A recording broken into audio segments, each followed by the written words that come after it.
여러분 안녕하십니까? 포항 MBC 뉴스투데이입니다. 오늘 경북 동해안은 동풍의 영향으로 구름 많은 날씨를 보이겠습니다. 동해상에는 바람이 강하게 불면서 풍랑특보가 내려져 주의하셔야겠습니다. 안수진 기상캐스터입니다. 아침, 저녁으로 느껴지는 시원한 공기가 가을이 왔음을 느끼게 해주고 있습니다. 오늘 경북 동해안은 동풍의 영향을 받으면서 구름 많이 지나겠습니다. 낮 동안은 쾌청한 하늘에 23도에서 24도의 기온 분포를 보이겠는데요. 바람이 강하게 불면서 다소 쌀쌀하게 느껴지겠습니다. 외출 시에는 가벼운 외투 챙기셔서 체온 조절해 주시기 바랍니다. 동해상으로도 바람이 강하게 불면서 동해 전해상에는 풍랑주의보가 내려졌습니다. 바닷길 이용하시는 분들은 각별한 주의가 필요하겠습니다. 자세한 지역별 날씨 알아보겠습니다. 오늘 구름 많겠습니다. 낮 기온 울진과 영덕, 포항이 23도, 경주가 24도입니다. 울릉도와 독도에는 구름 조금 지나겠습니다. 낮 기온 울릉도 21도, 독도 22도입니다. 동해상으로는 구름 많은 가운데 동해 중부 앞바다에는 오전에 비가 오겠습니다. 바다의 물결 동해 전해상에서 최고 4m로 높게 일겠습니다. 당분간은 쾌청한 하늘에 선선한 가을 날씨가 이어지겠고요. 주 후반에는 한 차례 비 예보가 들어 있습니다. 날씨였습니다. 형산강 수은 오염 문제가 불거진 지 2년째. 포항시의 대책이 속도를 내지 못하고 있고 시민들도 정책 효과를 체감하기 어렵다는 지적이 나오는데요. 이번 포항시의회 임시회에서는 포항시가 민간의 참여를 전혀 이끌어내지 못하고 있다는 점이 지적됐습니다. 보도에 장미쁜 기자가 보도합니다. 포항시 의회는 형산강 수은 오염에 대한 포항시의 대처가 여전히 소극적이라고 비판했습니다. 최근 발표한 대대적인 형산강 준설 계획도 3천억 원 이상의 막대한 예산이 들어가지만 예산 조달 방안은 전혀 없다 보니 실현 가능성에 의문이 제기됩니다. 지금까지 모두 1,000억여 원이 넘는 대책이 쏟아졌지만 대부분이 국도비와 시비로 민간 지원은 전혀 받지 못했습니다. 의회는 포항시가 중앙정부의 단편적인 예산 지원에 지나치게 의존하고 있다며 이대로라면 근본적인 문제 해결은 어렵다고 비판했습니다. 현재의 방식은 자꾸 예산을 이유로 중앙정부가 바라보는 형식을 취한다면 이 문제 해결할 수 없습니다. 오염이 되어 있는 이 지자체의 상황이 더 절실해져야 됩니다. 형산강 수은 오염이 철강공단이 위치한 구무천에서 시작된 것이 확실한 상황에서도 포항시가 철강공단의 사회적 책임을 묻지 못하고 있다는 지적도 나왔습니다.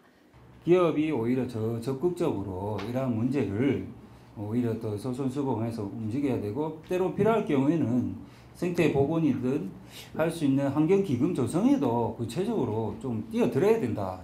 포항시의 대처는 10년 전 태화강 복원에 나섰던 울산시의 경우와 대조적이라는 지적도 나왔습니다.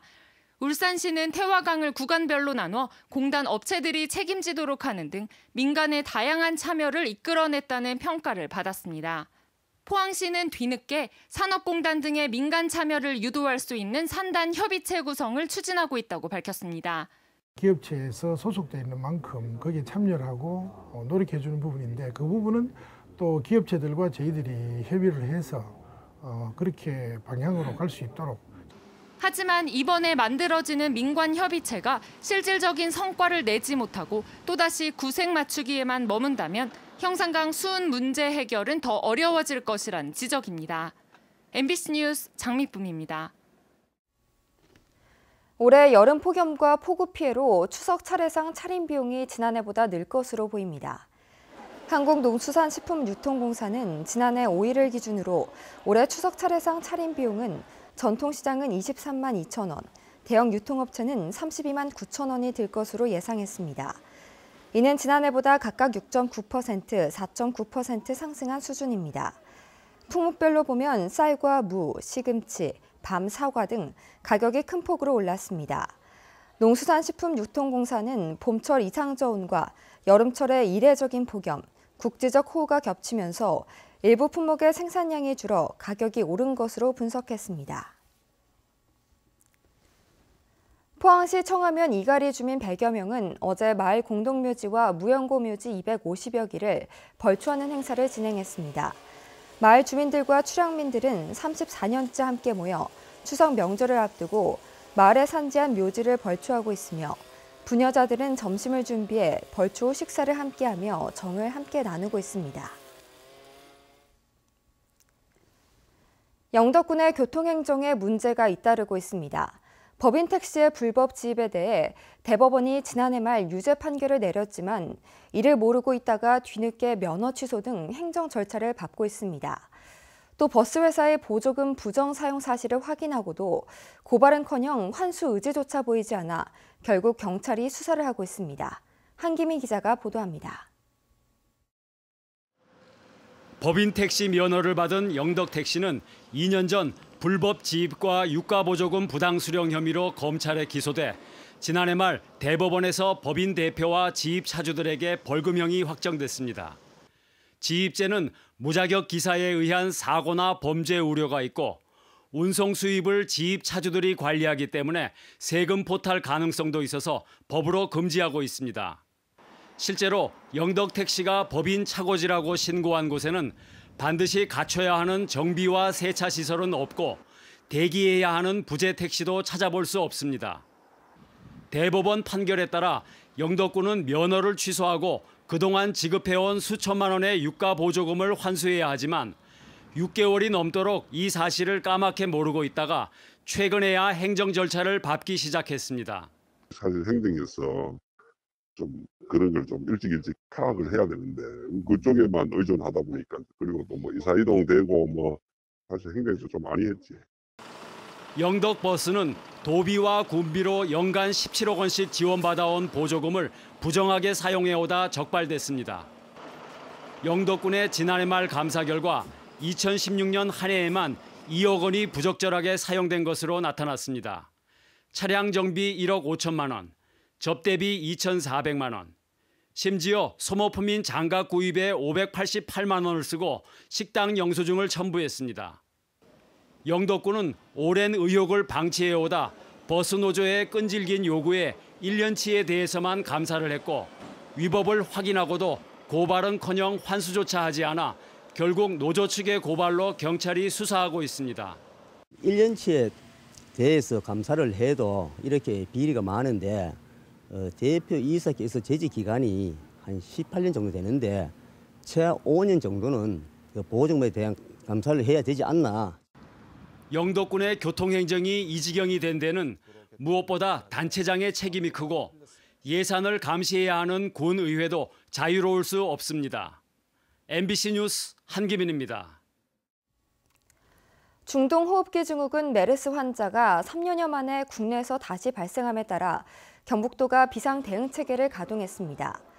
경북도는 환자와 같은 비행기에 탄 지역 주민의 명단을 확인하고 현재 이들이 거주하는 시군 보건소에서 모니터링을 시작했다고 밝혔습니다.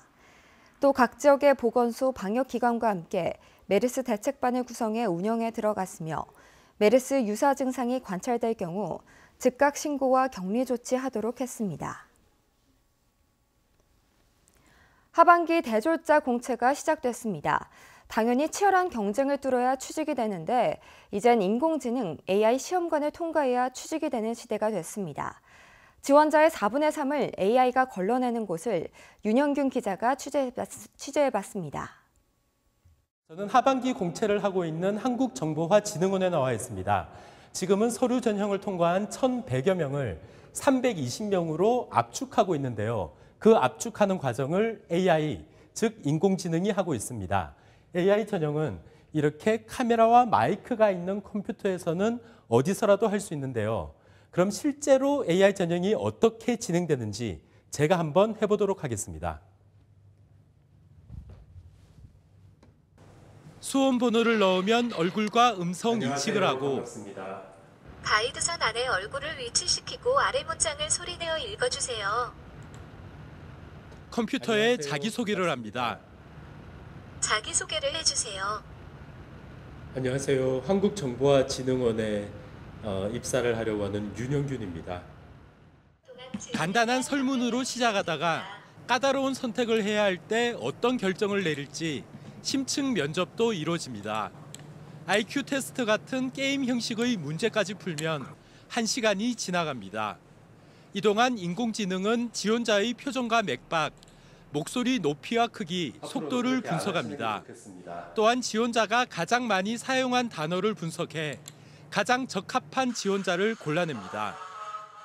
상당히 부담을 갖지 않습니까? 옷부터 또 행동 거지라든지. 근데 이 AI 면접은 집에서 자기가 필요한 최적의 컨디션 상태에서 면접에 임할 수 있기 때문에 자기 능력을 저는 충분히 발휘할 수 있다. AI 전형에 참여한 지원자들은 기계가 인간의 인생을 사실상 결정짓는다. 편견 없이 인재를 뽑을 방법이다. 두 가지 측면 모두를 느꼈다는 반응입니다. 컴퓨터고 인공지능이다 보니까 개인의 감정이 들어가지 않고 철저히 배제된 상태에서 할 수 있기 때문에 또 장점도 있는 반면에 또 단점으로는 그런 좀 기분적인 측면에서 인공지능이 저를 평가한다는 게 썩 기분이 좋지는 않았습니다. 구글과 소프트뱅크 같은 국제적 기업뿐만 아니라 롯데와 SK 같은 국내 기업들도 도입하기 시작한 AI 전형은 당분간 확산할 것으로 보입니다. MBC 뉴스 윤영균입니다. 성범죄로 징계를 받은 전국의 경찰관이 4년 새 3배 이상 증가한 것으로 나타났습니다. 자유한국당 김영우 의원이 경찰청으로부터 받은 자료에 따르면 성범죄를 징계로 받은 경찰관은 2014년 23명에서 지난해는 78명으로 꾸준히 증가하고 있습니다. 올 들어 7월까지 24명을 더하면 총 232명이 징계를 받았습니다. 유형별로는 성희롱이 125명으로 가장 많았고 성추행과 성매매, 성폭행이 그 뒤를 이었습니다. 경상북도는 도민을 대상으로 규제 개선 아이디어를 다음 달 12일까지 공모합니다. 공모는 취업, 일자리, 도민복지, 일상생활, 창업, 고용 등 7개 분야입니다.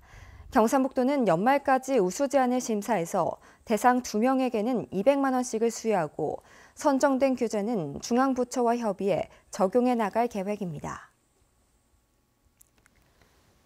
도시 청년을 시골에 파견해 정착시키는 사업이 문경에서 시범적으로 시행되고 있는데요. 과감한 지원과 하고 싶은 일에 대한 열정, 청년들의 감각적인 마케팅이 어우러져 성공 가능성을 보여주고 있습니다. 조동진 기자가 보도합니다. 문경시 산장면의 고즈넉한 한옥 고택입니다. 넓은 마당에 푸른 잔디가 깔린 이 고택은 도시청년 시골 파견 사업에 선정된 청년들이 한옥 게스트하우스와 카페로 운영하고 있습니다. 문경에는 현재 10명의 청년이 세 팀으로 나눠 한옥 게스트하우스와 청년 카페 운영, 역사유적 콘텐츠 발굴 사업에 나서고 있습니다. 이들은 도시에서 직장 일을 하다가 그만두거나 처음부터 자신의 주체적인 삶을 만들기 위해 시골에 정착하는 도전에 나섰습니다. 많은 고민을 하다가 이제 내가 진짜 하고 싶은 일이 뭔지, 내가 또 주도적으로 할 수 있는 일이 뭔지 생각을 하다가 이제 이 팀에 들어오게 됐습니다. 청년들은 단순한 게스트하우스가 아니라 편하게 쉬어가는 공간으로 만들기 위해 공연을 할 수 있는 커뮤니티 공간을 만들고 다양한 프로그램도 진행할 계획입니다. SNS나 블로그 같은 걸 활용해서 홍보를 좀 하고 있고요. 여기가 좀 쉬어갈 수 있는 공간으로서 활용을 하기 위해서 피크닉 세트 같은 여러 가지 기획 상품들을 만들어 1년간의 준비 기간을 거쳐 문을 연 지 한 달 가까이 된 한옥 게스트하우스에는 벌써 많은 사람들이 찾아 1,000만 원의 매출을 올렸습니다. 한국적 정치를 느낄 수 있는 좋은 카페가 있다고 해서 왔는데 공간도 너무 탁 트여 있고 덩달아서 날씨도 좋아서 음료수 맛있게 마시고 즐거운 시간을 보내다 갈 수 있을 것 같습니다.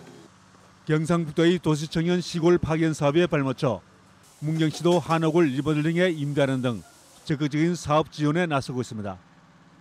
청년이 모여 일자리를 만들고 마을 공동체를 회복하는 이 사업은 지역 활력의 출발점으로 성공적인 안착 여부에 관심이 쏠리고 있습니다. MBC 뉴스 조동진입니다.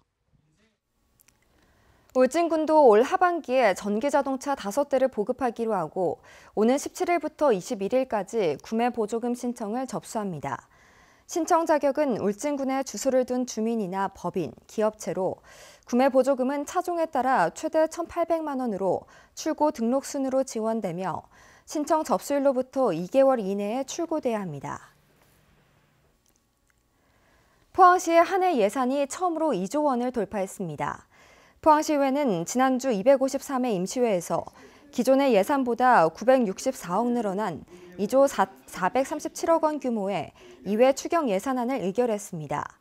주요 투자 사업으로는 흥해 실내체육관 여진 피해 복구비를 비롯해 지진 피해 복구 공사와 청년 창업 랩 구축 사업, 장애인 국민체육센터 건립 등 78건입니다. 지역 예술인인 요람인 포항예술고등학교에서는 매년 200여 명의 음악인이 배출되는데요. 이 선후배가 함께 공연 경험을 쌓으며 예술가로 연결어가는 무대를 홍태균 아나운서가 지금 소개합니다. 공연의 첫 순서를 장식할 경쾌한 플루트 무대.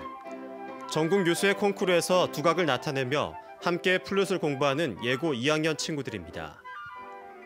힘이 넘치는 연주가 인상적인 호중글은 1학년이지만 경북 도립교향악단과의 협연을 앞둔 실력파입니다. 유학 후 고향으로 돌아와 시립합창단에서 활동하는 선배 이현진 씨도 함께 무대에 섭니다. 졸업생으로서 훌륭한 후배들과 함께 같은 무대를 설 수 있어서 매우 기쁘고요. 포항 시민들한테도 예술적으로 이제 소통을 할 수 있는 기회가 마련돼서 매우 기대가 됩니다. 라이징 아티스트 콘서트는 포항문화재단과 포항시립중앙아트홀 상주단체인 포항오페라단이 국비를 지원받아 기획했습니다.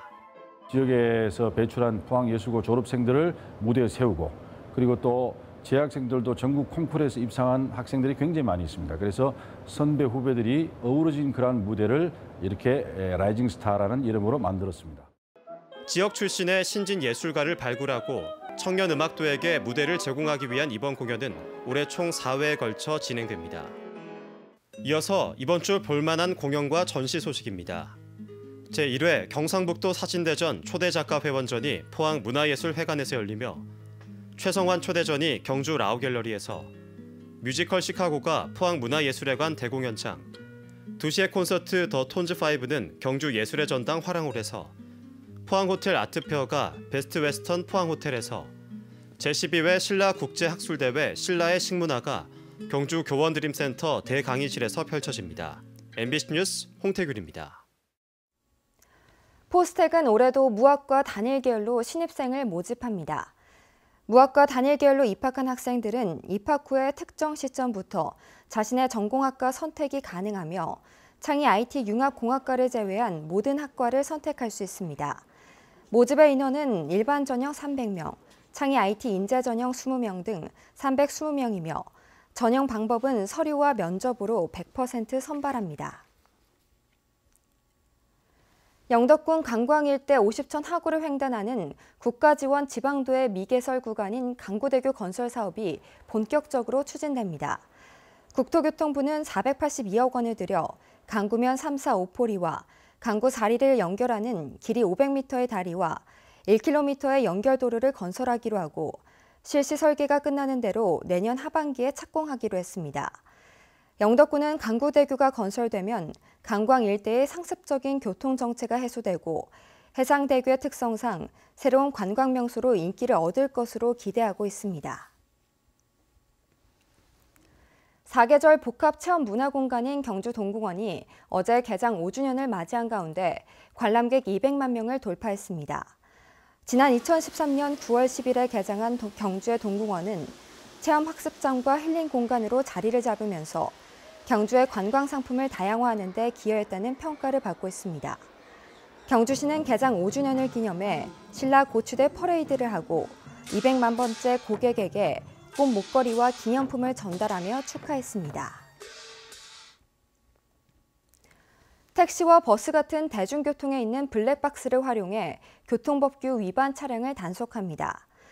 경상북도와 경북의 경찰청은 도내 모범 운전자 110여 명을 블랙박스 감시단으로 위촉하고 운행 도중에 난폭 운전과 불법 운전 같은 교통법규 위반 차량이 녹화된 블랙박스 영상을 제보하도록 했습니다.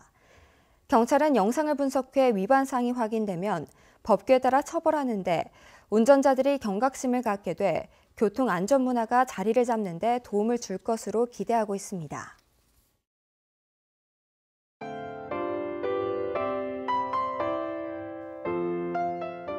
아침, 저녁으로 느껴지는 시원한 공기가 가을이 왔음을 느끼게 해주고 있습니다. 오늘 경북 동해안은 동풍의 영향을 받으면서 구름 많이 지나겠습니다. 낮 동안은 쾌청한 하늘에 23도에서 24도의 기온 분포를 보이겠는데요. 바람이 강하게 불면서 다소 쌀쌀하게 느껴지겠습니다. 외출 시에는 가벼운 외투 챙기셔서 체온 조절해 주시기 바랍니다. 동해상으로도 바람이 강하게 불면서 동해 전해상에는 풍랑주의보가 내려졌습니다. 바닷길 이용하시는 분들은 각별한 주의가 필요하겠습니다. 자세한 지역별 날씨 알아보겠습니다. 오늘 구름 많겠습니다. 낮 기온 울진과 영덕, 포항이 23도, 경주가 24도입니다. 울릉도와 독도에는 구름 조금 지나겠습니다. 낮 기온 울릉도 21도, 독도 22도입니다. 동해상으로는 구름 많은 가운데 동해 중부 앞바다에는 오전에 비가 오겠습니다. 바다의 물결 동해 전해상에서 최고 4m로 높게 일겠습니다. 당분간은 쾌청한 하늘에 선선한 가을 날씨가 이어지겠고요. 주 후반에는 한 차례 비 예보가 들어있습니다. 날씨였습니다. 네, 이상으로 포항 MBC 뉴스를 마칩니다. 여러분 고맙습니다.